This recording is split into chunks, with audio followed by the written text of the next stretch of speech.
భారత రాజ్యాంగం ప్రకారం ప్రజాస్వామ్య అనే మాట ప్రియాంబుల్ ఉన్నది. దాని అర్థం ఏంటి? ప్రజాస్వామ్యం అంటే ప్రజల స్వాములని అర్థం. రాజులు పరిపాలించే కాలంలో రాజులు నిర్ణయాలు చేస్తారు, రాజులు నియమించిన వాళ్ళు పర్యవేక్షణ చేస్తారు.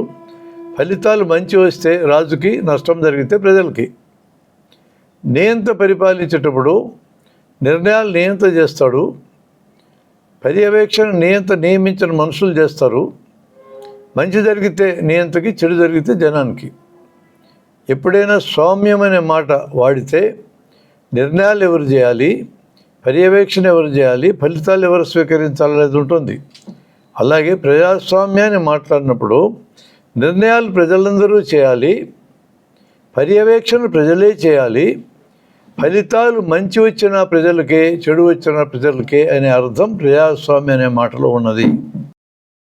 రాజ్యాంగం ప్రకారం గణతంత్రం అంటే అర్థం ఏంటి? లేదా ప్రాతినిధ్య ప్రజాస్వామ్యము.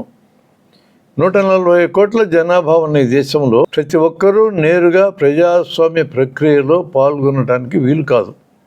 అలా పాల్గొనడానికి వీలయ్యే సందర్భాలు రెండే ఉన్నాయి: గ్రామ సభ, వార్డు సభ.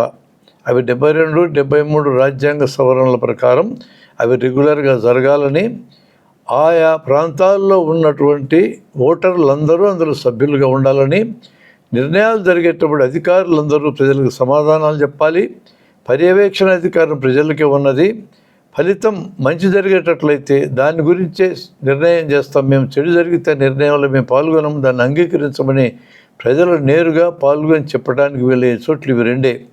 కానీ 140 కోట్ల మంది ఉన్నప్పుడు 140 కోట్ల మంది దేశంలో జరిగే ప్రతి నిర్ణయం మీద నేరుగా అభిప్రాయం చెప్పడం సాధ్యం కాదు. కాబట్టి మనం ప్రతినిధులను ఎన్నుకున్నాము, ఎమ్మెల్యేలుగా, ఎమ్మెల్సీలుగా, ఎంపీలుగా ఎన్నుకున్నాం. వీరు మన తరఫున నిర్ణయాలు చేయడానికి, మన తరఫున పర్యవేక్షణ చేసేవారు నియమించడానికి, ఫలితాలు వస్తే మనకు అందించడానికి వీళ్ళు ఉన్నారు. దాని అర్థం అది. కానీ ఇప్పుడు ఏం జరుగుతుంది? ఈ ప్రాతినిధ్యంలోకి వెళ్ళినటువంటి వాళ్ళని గణం, ఒక గుంపుని పిలుస్తాం. ఈ గుంపు నిర్ణయాలు తమకు అనుకూలంగా చేసుకుంటారు, పర్యవేక్షణాధికారులు తమకు మేలు చేసే వాళ్ళని పెట్టుకుంటారు. ఇక్కడ మరలా మంచి జరిగితే తమకే, చెడు జరిగితే జనానికి. ఒక రాజు కాలంలో, ఒక నియంత కాలంలో ఎలా జరుగుతుందో దాదాపు ప్రాతినిధ్య ప్రజాస్వామ్యం, గణతంత్ర ప్రజాస్వామ్యం ఆ స్థాయికి దిగజారింది అనేది మనందరికీ అనుభవంలో కనపడుతూనే ఉన్నది.